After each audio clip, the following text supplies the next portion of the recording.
Mark Savage here. What you need to know about the Range Rover Evoque. Let's have a look round and I'll tell you. They do come in some nice colours. This is a beautiful combination of black and red, burgundy. Alloys start from 17s up to 21. They do a convertible version. I'll stay away from that.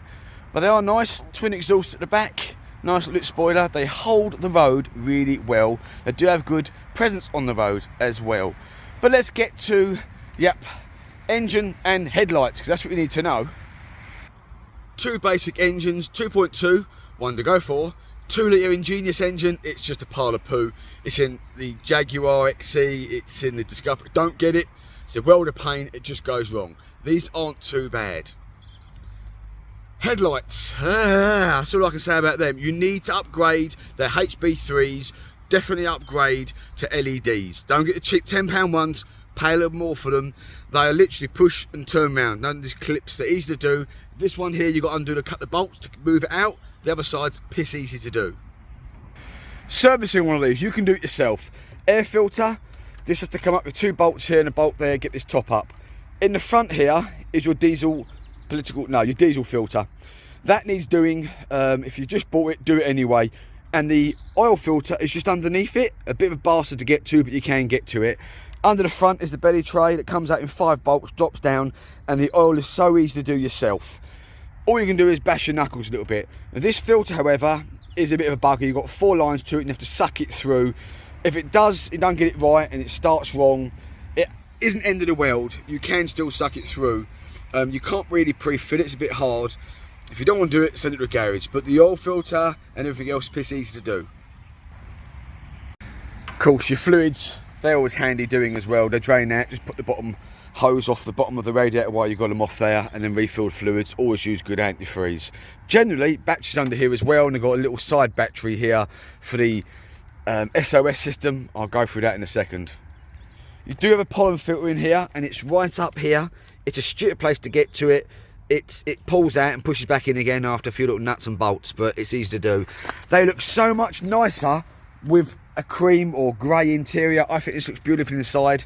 People say inside otherwise when it's dark and black that it seems cramped, but this one anyway does not. Dash inside is very presentable. Everything works as it should do. The touchscreen on here is quite good, actually, if I'm honest with you. Better than the early template Jags. They've really done quite well with this. The little gear knob does pop up. Auto handbrake, aircon, heated screens. This is the SD4 model, you know, dynamic one. There's a lot better autobiographies and so on. And you get nice panoramic roofs. But with the clean inside, I think it doesn't look too bad at all. And they do drive well. Your seat does go up and down when it's supposed to do. And it's quite a nice cabin, quite a nice driving position as well. Infotainment system's quite good, stereo's quite good as well. Back seats, you've got a fair bit of room if you've got a short arse like me. I do like the fact that they're nice in here. You have got headroom as well. Boot space is not too bad. I've got my little Rottweiler in here. You might take the partial shelf out. And under here, you've got a little bit of shopping stuff. You can put bags in.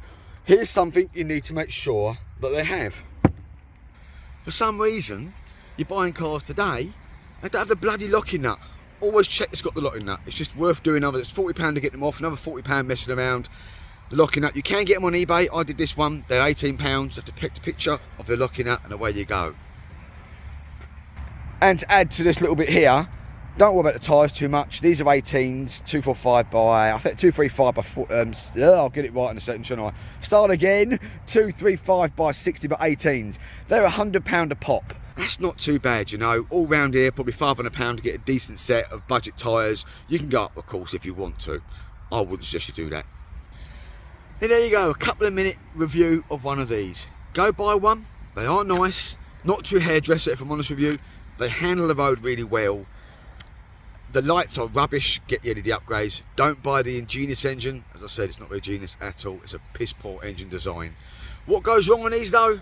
Yeah, on the rear of these, they've got, obviously it's 4-wheel drive, which does hold the road well. Underneath here, there is the diff. It's called a Heldex system. So basically it's a motor that pumps the oil round the rear diff. That goes, there's a filter that gets blocked, the motor gets blocked, stops working, and you'll get a humming from the back. It's not deadly dangerous. It could be the master bearing, or it could just need a new pump. But to get to the bugger, that's the problem. About £150 gets you a new one of the actual motors. You can get a whole kit for them for around about 50 quid, but you can't get it out. They've got the diff bit here and the little bit tiny bit, you just can't get it out. Some people have to take the exhaust off and then get the actual prop shaft out to get it out. Charge of labour. I think personally you can probably move the prop shaft out of the way and get it out, but it probably, if you're going to have a motor that's got over 100,000 miles, needs doing. This one's got 105, I think. Does drive, as I said, really, really well. I'm quite impressed with it, to be honest with you. I'm so impressed, I'm actually buying the bigger brother, and that comes in a whole world of pain. Insurance, no, it's not big on these. Going to get one, they have to get the old one, 13 plate up to 16, I think, before they change the models. Just don't get a 2 litre, that's all I'll say. Unless it's a really good bargain, then you must get your warranty. But these little ones you can pick up nowadays between 5 and 7 grand private, a lot more in the shop obviously, but there you go. Good on MPG, talking high 30s, 40s on a run.